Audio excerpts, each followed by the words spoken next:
guys, welcome back to Divine Destiny Tarot. I welcome you with open arms and an open heart.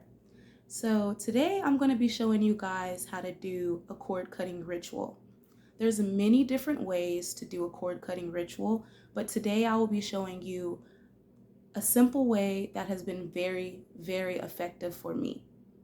Now I will be doing this ritual on myself and a family member in my life that I feel like has been sending me a lot of negativity, and I feel like it'd be very beneficial for me to simply cut the cords rather than do a return to sender, because I've done a return to sender on this person, and let me tell you, this person is consistent when it comes to the spell work.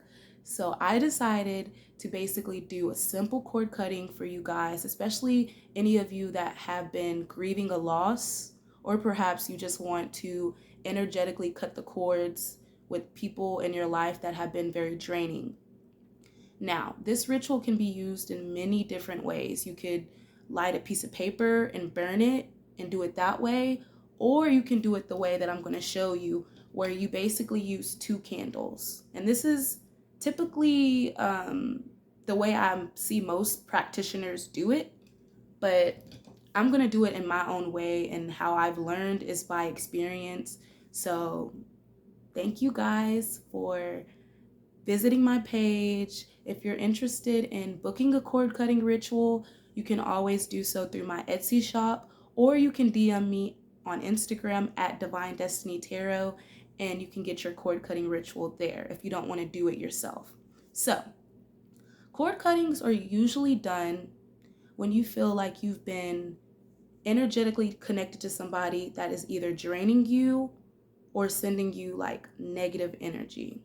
It can also be used if you recently lost someone in your life and the pain and the grief is so hard on you that you need to cut yourself from the situation.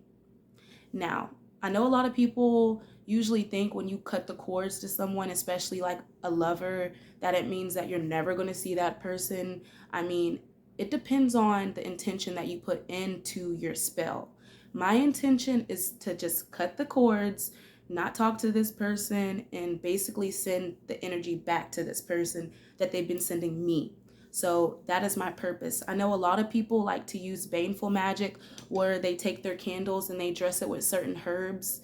I usually don't do baneful magic. I'm a very, I would have to say like white witch. I like to do, clean, pure magic, but there's so many different ways of doing magic, and I never freaking discriminate when it comes to it, baby. If I got to get down with the black or the white or the gray, it is what it is. But today we're going to just do a simple cord cutting on my sister-in-law that has been sending me a lot of negative energy and a lot of psychic attacks. And I feel like this would be a very, very, very beneficial way of releasing that connection with her and just regaining my emotional stability and not being drained by her heavy, dark, lingering energy. So if this is something that you're interested in, stay tuned. So I also wanted to touch down on the different types of magic out there. Me being a spiritual practitioner, like I said, I normally try to lean towards using white magic, but I know that there's many different practitioners that don't really have rules. So that being said, please remember that magic is all about your intention. You could hex somebody that has been sending you a lot of negative energy in order to protect yourself, and that would be seen as like baneful, harmful magic. But in my eyes, baby, that's protection magic. If they send it to you, send that shit back. And like I said, I don't discriminate when it comes to magic. I'm not going to sit up here and be like, oh, I do white magic, baby. I don't get down with the black or gray magic, baby. I get down with everything, because it is what it is. You know what I'm saying? As a practitioner, you have to mentally be strong. Mentally strong in order to handle some situations in your life. And I feel like when people discuss black magic, they see it as evil and wicked and dark. But there's so many different ways that you can use it in such a helpful way where it's not harming others and it's protecting your energy. So, like I said, there is no bad magic, there's bad practitioners. It's all about intention, and it's all about the decisions that you make. If you move accordingly, the universe will always protect and bless you. But if you move with envious, hateful, malice energy, that's when I feel like the universe is like, I'm gonna hit your ass with the threefold. You feel me? So like I said, stop looking at magic as if it's bad or good. There is no good or bad magic. And when I say that I do white magic, that doesn't mean that I'm just this innocent person that's just sitting over here lighting leaves and shit. No. That means that I would rather be in a positive vibration and send people love rather than sending them harm and negative energy. But I don't discriminate. And I feel like that's what makes me a powerful witch, because I choose not to see either the good or the bad. I choose to stay in the middle. But when it comes to, who I am and what I practice, I tend to lean towards like white magic, which is like purification, cleansing energy, and all types of, different energy work that's going to help me heal and release trauma and negativity.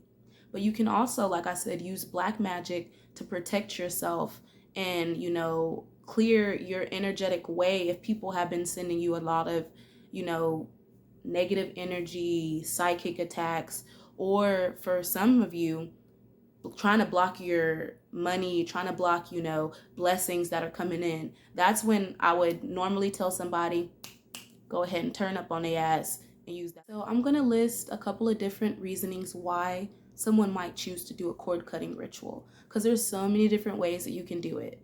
So I've noticed that a lot of people like doing cord cutting rituals in their relationships with their significant other when they feel like the connection is very codependent and there's some stagnant energy that needs to be released.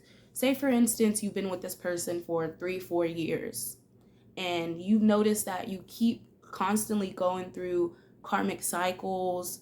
You feel drained by this person's energy and they feel drained by your energy, and there's just stagnation built up within that energetic cord. A cord cutting can also be done on relationships, because what you're doing is you're cutting the cord to that karmic cycle and you're allowing healing energy to come into that connection so that you can set better energetic boundaries with your significant other. So don't feel like, oh my God, I'm going to, cut my boyfriend off and he's never going to talk to me if I do this ritual. No.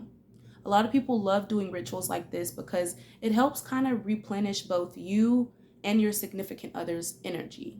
Another reason why you might do a cord cutting ritual would be if you've dealt with like frenemies, haters, or just people in your life that have been very volatile and toxic. So I'm doing a cord cutting ritual on my sister-in-law. You can do a cord cutting ritual on your family, your friends, or just anyone in your life that has been sending you negative energy or perhaps that has been draining you. Another reason why someone might choose to do a cord cutting ritual is when you've dealt with a painful loss. So say, for instance, you lost a dad, you lost a mother, someone very close to you. A lot of people don't know how to deal with the trauma of losing a loved one. So they may want to either disassociate with that energy or completely cut off that energy. So this can also be beneficial to anyone that is grieving the loss of, say, for instance, a baby, a loved one, a friend, or just anyone in your life that was close to you. Cord cuttings can be very simple and very effective. And show you a couple of different things that you're going to need for this ritual. First and foremost, you're going to need some cord. So you can get this at the dollar store, Hobby Lobby, but I got this one at Walmart for like $3. You're also going to need some intention oils. So I create my own oils. If you would like to purchase any of my intention oils, you can do so through my Instagram or my Etsy shop, but I'm going to use some healing intention oil today because I want to heal the situation and kind of let it be. I don't want to send her any baneful magic. If I wanted to send her some baneful magic, I would dress this candle with some herbs, but I'm not going to do that. I'm also going to use a couple of different herbs that around the candle to protect myself, such as eggshells, lavender to kind of calm the situation, and some salt to also protect myself. You're also going to need some candles. You can use pop-it candles that actually look like little humans, or you can use just regular candles. I'm probably going to have to cut these down because they're pretty long and I don't like to do like super long cord cuttings. So I'm probably going to cut them down to like right there and attach cord to them. And then you're also going to need somewhere to place your candles. So I like to use, bowls or anything that's going to help, keep the candle wax inside so that it doesn't like melt down on my tables and get everything all nasty and yucky. And it also protects me from getting set on fire. So please make sure that you're doing this in a safe environment. Don't do it somewhere where there's like a lot of curtains and stuff because you could set your house on fire. Be mindful of that. Hi guys. So the first thing that you're going to want to do is draw either a sigil, someone's name, or something that represents that person on your candles, because one candle is going to signify you and the other candle is going to signify that person. So today I'm going to just use a random pen and I'm going to write my name on this candle and the person's name on this candle. Or you can either write their initials, their birthday, anything that represents that person.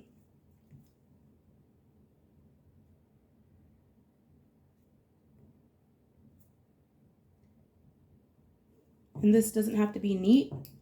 You just have to basically put the energy into the candle and the intention.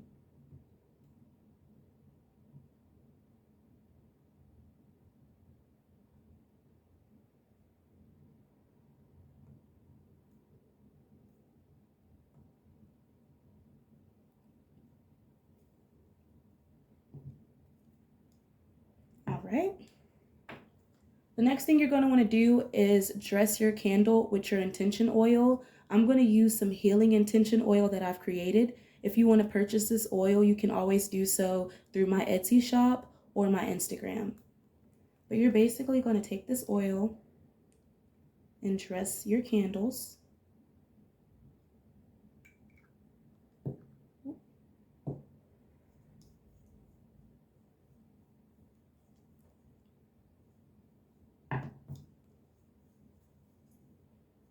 And then I usually like to cleanse my space before I start.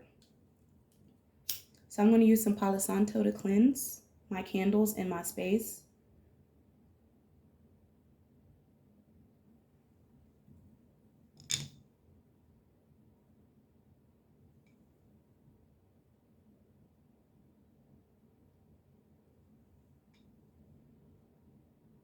All right, set that there. The next thing you're going to want to do is you're going to want to set a circle of protection. So today I'm going to use some salt. And you can just use regular salt. I got this from the dollar store. And you're going to create a circle in the vessel that you're using. So for instance, I'm using this bowl as a barrier. So I would put salt around the bowl.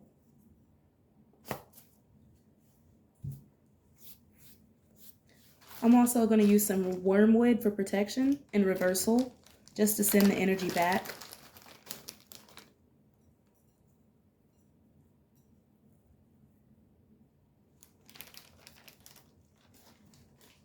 Then I'm going to use some hyssop for purification. And it's also really good to use when you're going to do a cleansing ritual.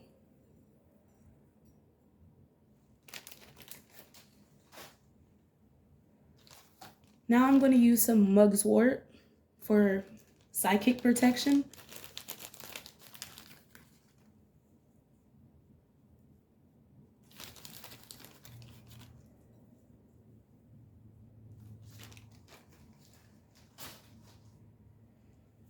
And then I'm going to use some feverfew to release fears and worry and to promote emotional stability.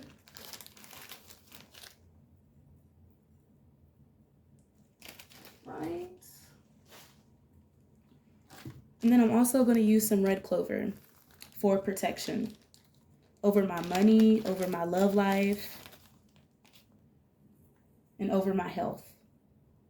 Especially if you know that there's people out there doing like hexes and curses on you, I would definitely use some red clover. And then I'm going to use some eggshells for protection.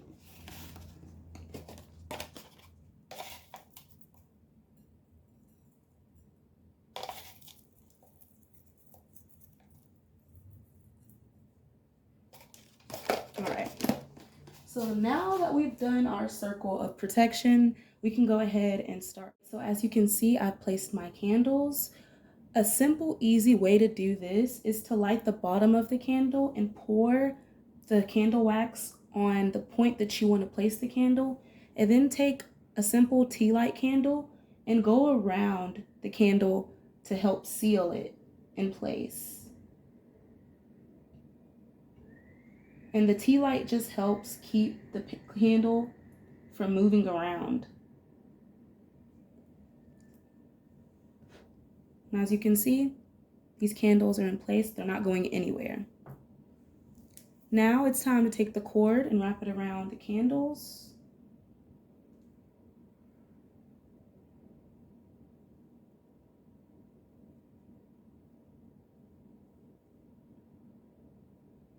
Right.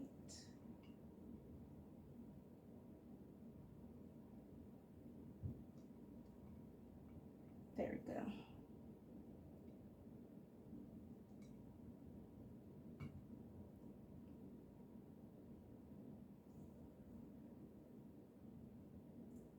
All right. Now I'm going to cleanse my energy with some Florida water, also known as holy water, baby.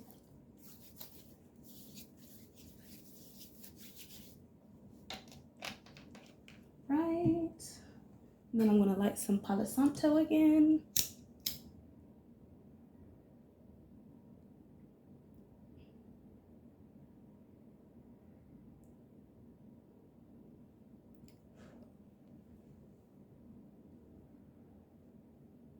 All right.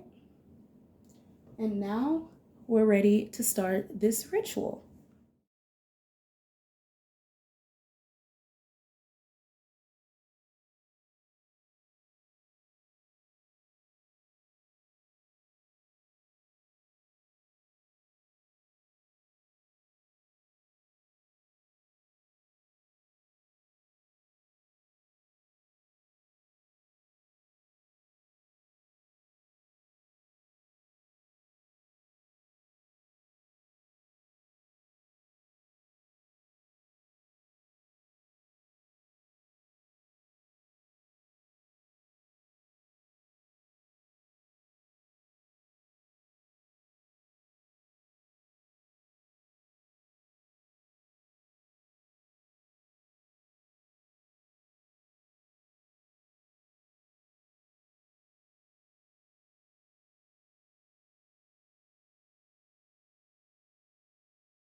When I tell you that this spell work took a lot of patience and a lot of energy today, but it was successful, and I had to cut the video short because of the fact that after my candle went out, I was like, I'm gonna let homegirl just simmer.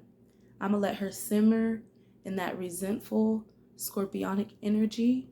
And I just sat her over to the side, and she is still currently burning. But you know what? I am feeling the benefits and the effects instantly from doing that cord cutting, just having the release of letting go. As y'all saw in the video, the flames kind of just, they went upwards, and you could see that there was still this attachment that needed to be released. And I feel energetically lighter because working with spell work and root work is very beneficial when it comes to releasing trauma, especially from people and situations that really drain you. So, like I said, if you would like to book a cord cutting with me, you can always do so through my Etsy shop or my Instagram. I am going to basically, I guess, do an update on this video of how her candle burns out, but I wanted to go over how you dispose of the remnants of the spell. So, when I usually finish a spell, I want to take that energy and I want to get it as far away from me as I can, especially if it's protection magic or it's like binding or banishing energy work. Like, you definitely don't want to keep that same, energy in your room. You want to get rid of it. So what I do is I get a plastic bag. I take all of the candle wax and all of the herbs and I place it in that bag, and then I bless the bag on the outside so that I'm, getting all that energy and the attachment away from me. And I take it and I go far fucking away from my fucking home, and I throw that shit in the trash can, and I go about my motherfucking business. Go about your motherfucking business, bitch. Let all of the fucking trauma and all of the stuff that you went through go, because I find that spell work is more effective when you're actually doing your inner work as well. And that's the thing about a lot of witches, is that when they do this spell work, the reason why some spells don't come out, more effective is because they're not actually doing the inner work that they need to do. And I'm really into shadow work. Like, I like to release trauma from the past. I like to let go of people. Baby, it is not hard for me to cut you off. Did you see how fast my candle burned out? I was like, girl, bye. Girl, bye. I'm not gonna deal with the situation no more. I'm over it. I send you love. And that's the reason why I wanted to use the healing intention oil that I create. If you would like to purchase that, you can purchase that through my Etsy as well. But when I use that healing intention oil, it's all about learning how to mend the situation and let it go. The fact that her candle is still burning, that shows that she still has some built up resentment towards not only the situation, but towards herself and towards, maybe the reactions. Because I feel like for every action, there's a reaction.